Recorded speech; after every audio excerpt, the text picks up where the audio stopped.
Hey everyone, my name's Matt. I'll be here today to help you go through Guesty for the first time.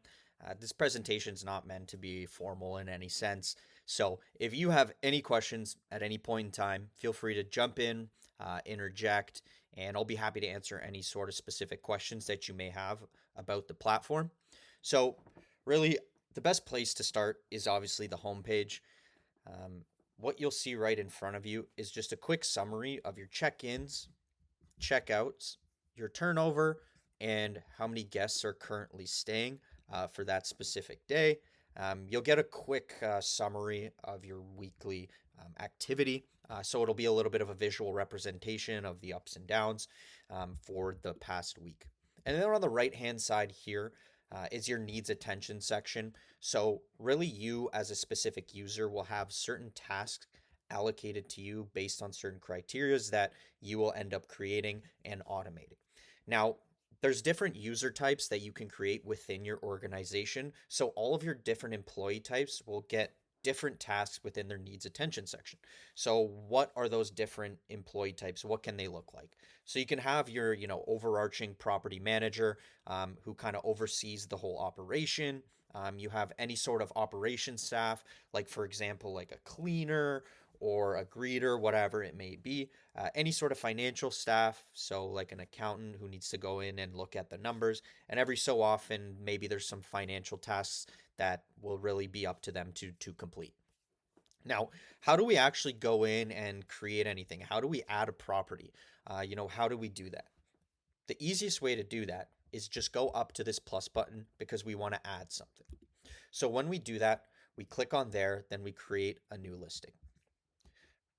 So let's let that load for a second. And then we can go in and we can actually choose what kind of listing is it? Is it a single unit, a multi-unit? Maybe it's an entire complex. Now you can create a nickname for it for your own internal organization. You can add any sort of tags. So do you have different types of properties that you want to organize? Or maybe you have them broken down by geography. Maybe you own properties in Chicago and then you own properties in New York and you really want to differentiate between the two. This might help you organize that. A more creative title for marketing purposes. So when we actually are listing them, it's a title that really catches that eye. And then the listing address, that's really the only field here that is mandatory, but the rest really will help the listing because if customers or potential clients know, what specific county, neighborhood, and unit it is, they might get a better idea and be more willing to actually book that reservation. Obviously, within the short-term rental, the photos are very, very important. So that's also mandatory. You want to make sure to put your rental up in a good light so that when people see it, really catches their eye and they really want to stay there. You have all the different listing types, the property types. We have literally everything you can think of.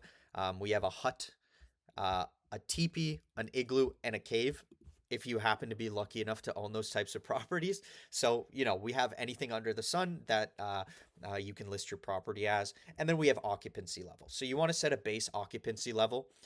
And then further down the line, I'll show you how you can even charge for if you go over that occupancy level. The amenities that you see here are going to be integrated with every single one of these booking websites. So what that means is any of these up here will appear on every single one of these.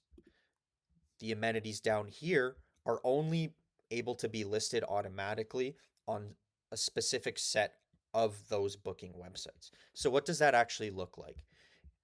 If we want to click accessible height toilet, we would click on it and then it would be color coded. So in this example, this would only be visible on Rentals United and booking.com. And you'll have that color coded and all those different dots for all of these different amenities right here. Down here, we'll see the minimum number of stays, the maximum number of stays, your default check-in, checkout time, and then the big important part. Because, if it doesn't make dollars, it doesn't make sense. This is going to be your base nightly fee. So just keep in mind that this is just the standard, the base. We can add additional fees And then what we can also do is adjust pricing based on demand. So if it's a busy season, we can adjust that. And once we get into the property, I'll kind of show you that in the calendar of how we can create that process. So now what does the property actually look like if we go in and check it out? So I'll show you that just right here. So when we go into our Milan property number one, I know, very, very creative of me, but it is a beautiful single unit in the heart of Milan. I will say so myself. So then we can go back in, and again, if you missed some of the amenities on initial creation, you can go back in, you can recustomize them, you can scroll through and add whatever it may be that you wanted to add. Then we go into pricing, and this is where we can actually add those um, different base prices. For example, a weekday price and then a weekend price. All those basic fees, like I mentioned, the standard cleaning fee or an extra person fee if we go over that set occupancy level that we had set in the previous part. Any sort of security deposit, any discounts, markups, markdowns, as well as your preferred currency.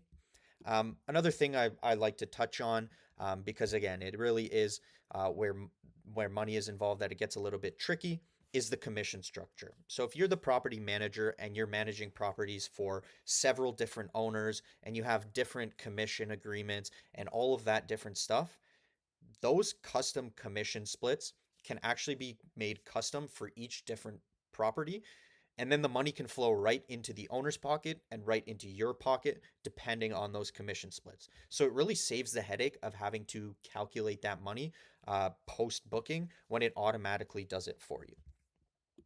Another great thing is we can actually step into this calendar and we can make differentiations and modifications based on where and when those people are actually booking with us. So, as an example, for this week, what I did was we're not doing so great on reservations right now.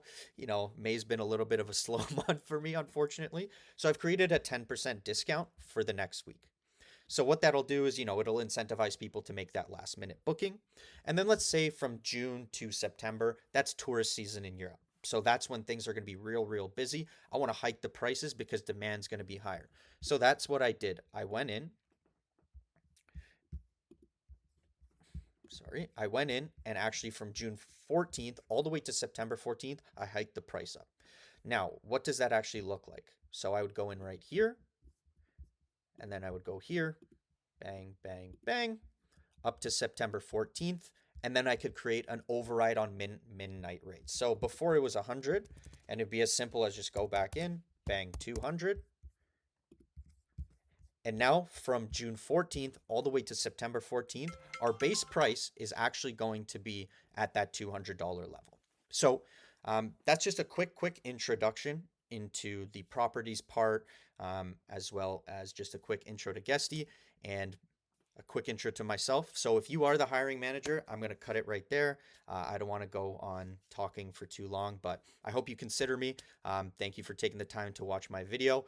My name is Matthew Kolakowski. I'm sure the recruiter will give you all the rest of the details. Thank you so much.